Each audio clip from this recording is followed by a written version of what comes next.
So I will come one by one. But chronological ఆర్డర్లో మీరు చాలామంది అడుగుతున్నారు, హూ ఇస్ మీకేం సంబంధము, మీకే ఎలా అని. అంటే ఇందాక చెప్పినట్టు మా పిటిషనర్ సతీష్ కమాల్ ఈ 29 నవంబర్ నాడు రాష్ట్ర ప్రభుత్వం ఇచ్చిన మెమోని మేము ఛాలెంజ్ చేశాం. అందులో బెనిఫిట్ షోస్కి, తర్వాత మార్నింగ్ ఎర్లీ మార్నింగ్ 1ంటికి 4ంటికి అట్లా పర్మిషన్స్ ఇవ్వద్దు, 7 షోస్కి అట్లా అందులో ఉన్నాయని మేము ఛాలెంజ్ చేశాము.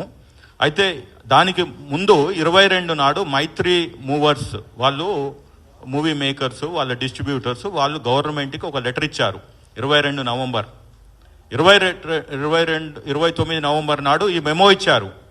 30 నాడు నేను వ్యక్తిగతంగా పాదూరి శ్రీనివాస్ రెడ్డిగా ఒక అడ్వకేట్గా నా లెటర్ హెడ్ మీద ఏదైతే మెమో ఇచ్చారో special chief secretary Ravi Gupta గారికి అడ్రస్ చేస్తూ, డీజీపీ గారికి అడ్రస్ చేస్తూ క్లియర్గా మెన్షన్ చేశాను.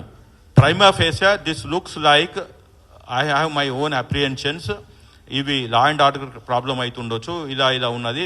తర్వాత ఇది నిలువు దోపిడి అంటాము, 800 రూపాయలు 1000 రూపాయలు పెంచుకోవడానికి, తెల్లారగట్ల 1ంటికి 4ంటికి అంటే అప్పుడు బాగా చలి కోల్డ్ వేవ్ నడుస్తుంది.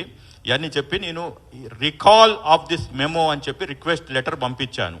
వారు ఇగ్నోర్ చేశారు. 30వ తారీఖు 1వ తారీఖు మా పిటిషనర్ తరపున నేను లీగల్ నోటీస్ పంపించాను 1 డిసెంబర్ నాడు. దానికి రిప్లై రాలే.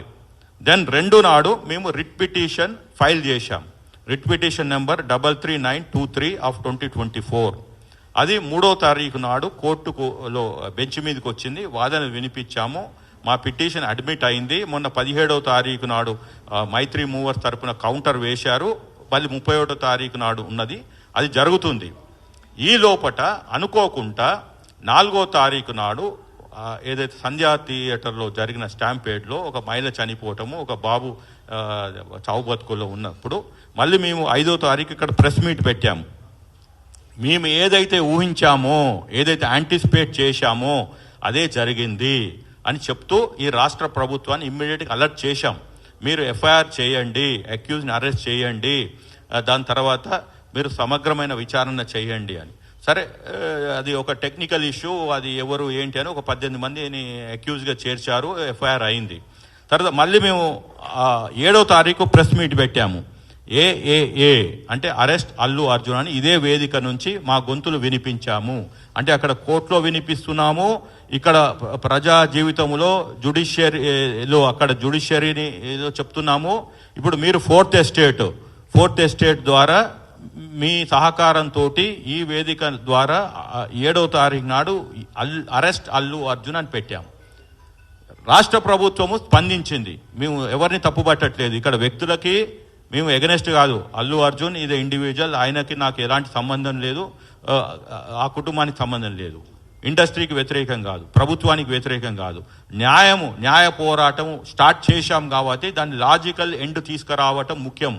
ఏదో వచ్చాము, ఒక గేమ్ ఆడాం, పోయాం కాదు. ఎవడు లాస్ట్ బాల్ దానికి ఆడతాడో వాడే విన్నర్ కాకుండా కానీ మనకు తృప్తి ఉంటుంది. కానీ ఇక్కడ మాకు we are winners today. What we have started, ఆ రోజు ఏదైతే 29 మెమోని అడిగామో ఇవాళ రాష్ట్ర ప్రభుత్వం చెప్పారు, కోమటిరెడ్డి వెంకటరెడ్డి గారు క్లియర్గా, there are no benefit shows in the state, no more benefit shows. So అది మాది కోర్టులో నడిచినా కానీ ఇక్కడ బయట మాత్రం ప్రభుత్వము వెనక అడుగు వేసింది. రెండోది, మేము ఏదైతే అరెస్ట్ అల్లు అర్జున్ అని ఏదైతే పిలిపించామో 7వ తారీఖు నాడు, ఆ రోజే చెప్పిన, ఎవ్వరు పోవట్లేదు ఆ విక్టిమ్ దగ్గరికి. ఇవాళ వెళ్తున్నారు 3 వారాల తర్వాత, 20 రోజుల తర్వాత. ఆ రోజు ఎవరు పోలే. కాబట్టి అల్లు అర్జున్ దాన్ని అడ్వాంటేజ్గా తీసుకొని 25 లక్షలు ప్రకటించాడు. అక్కడ రోజు పోయి 1,25,000 అబ్బాయికి కడుతున్నాడు. కాబట్టి ఆ విక్టిము హీ డేడ్ to said that I'm going to withdraw the complaint. అది మాకు ముందస్తు తెలిసే మళ్ళీ సీనియర్ జర్నలిస్ట్ అయిన సతీష్ కమ్మాల్ మీలో ఒకడైన పర్సను మళ్ళీ నా దగ్గరికి వస్తే ఇంప్లీడ్ పిటిషన్ వేసాము. అది చాలా కష్టము, ఇంప్లీడ్ పిటిషన్. ఇప్పటికి చాలా మందికి అర్థం కావట్లేదు. కానీ మేము ఇంటర్నేషనల్ జూరిస్ప్రుడెన్స్ సైటేషన్స్ చేస్తూ ఇలా విక్టిమ్ దగ్గరికి పోయి డబ్బులు ఇస్తానని వీడియోలు పెట్టాడు. ఇది బ్లడ్ మనీ, మన ఇండియన్ రాజ్యాంగంలో లేదు, మన లీగల్ ఫ్రేమ్లకు లేని దాన్ని బ్లడ్ మనీని తీసుకొచ్చి చేస్తున్నాడు అంటే ఆ రోజు మమ్మల్ని ఇంప్లీడ్కి పర్మిషన్ ఇచ్చింది కోర్టు. కానీ మేము ఎక్స్పెక్ట్ చేయలే. మేము అనుకున్నది ఏది ఫ్లాష్ పిటిషన్ వాళ్ళు 11వ తారీఖు వేశారు. మేము ఏదైతే 7వ తారీఖు పిలిపించామో అరెస్ట్ అల్లు అర్జున్ అని, అప్పటి నుంచి వాళ్ళ లీగల్ టీం మూవ్ అయింది. 11వ తారీఖు ఫ్లాష్ పిటిషన్ వేశారు. వాళ్ళది క్రిమినల్ పిటిషన్ నెంబర్ 15270 ఆఫ్ 2024లో. మేము 12వ తారీఖు నాడు ఇంప్లీట్ పిటిషన్ వేశాము. 13 నాడు రావాల్సి ఉండే ఏది బెంచ్ మీదకి రాలేదు. సో కానీ లంచ్ మోషన్ మూవ్ చేశారు. ఇంకా మిగిలినంతా మీకు తెలుసు మీడియా మిత్రులకి ఏం జరిగింది అనేది. So he is right now interim బెయిల్లో ఉన్నాడు. కానీ రాగానే మళ్ళీ మీడియాని అడ్రస్ చేస్తూ బెయిల్ కండిషన్స్ వయోలేట్ చేస్తే మళ్ళీ మేము 14వ తారీఖు నాడు మీడియా సమక్షంగా చెప్పాను, అతను బెయిల్ టర్మ్స్ వయోలేట్ చేశాడు. ఈ స్టేట్ గవర్నమెంట్ ఇమ్మీడియట్గా బెయిల్ క్యాన్సిలేషన్కి వెళ్ళాలి అని. సరే వాళ్ళకి ఇన్వెస్టిగేషన్ చేస్తున్నారు కాబట్టి సరే మనం ఒక 2-3 రోజులు ఓపిక పడదాం అనుకున్నారు, ఏంటో తెలియదు. దాని తర్వాత మళ్ళీ మేము 16వ తారీఖు నాడు ఆదివారం నాడు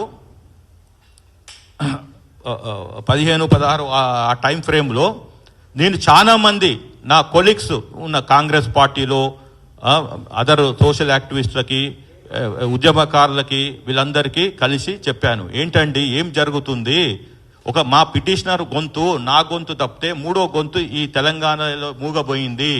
సరే పోలీసు వాళ్ళు ప్రాసిక్యూట్ చేశారు కానీ అక్కడ వాదనలు కరెక్ట్గా వినిపించలేదు అని నా అభిప్రాయాన్ని వ్యక్తపరిస్తే నా మీద ఉన్న గౌరవంతో వాళ్ళు ముఖ్యమంత్రికి ఎమ్మటే వాళ్ళ దృష్టికి తీసుకెళ్లారు. అక్కడి నుంచి ప్రభుత్వము సరే ఇది ఒక పోలీసు వాళ్ళు చూసుకుంటున్నారు కదా అని అనుకున్న దాన్ని ముఖ్యమంత్రి గారు ఫైల్ తెప్పించుకొని మొత్తం సమగ్రంగా విచారణ చేస్తే అప్పుడు తేలింది ఏంది అంటే ఇతను ప్రైమ్ అక్యూజ్డ్, మనం టీవీలో చూసింది వేరు, పోలీసుల దగ్గర ఉన్న ఇన్ఫర్మేషన్ వేరు అని చెప్పి అప్పుడు అతను క్లియర్గా ఒక స్టేట్మెంట్ చేశాడు. మీరందరూ చూసుంటారు, 11 నిమిషాల సుదీర్ఘమైన స్టేట్మెంట్. ఒక ముఖ్యమంత్రిగా, లీడర్ ఆఫ్ ద హౌస్గా on record he has brought everything related to this facts of this case. అది ఎవరు? MIM floor leader Akbaruddin Owaisi, who is the senior most in this house. ఆయన ప్రోటామ్ స్పీకర్ కూడా చేశాడు.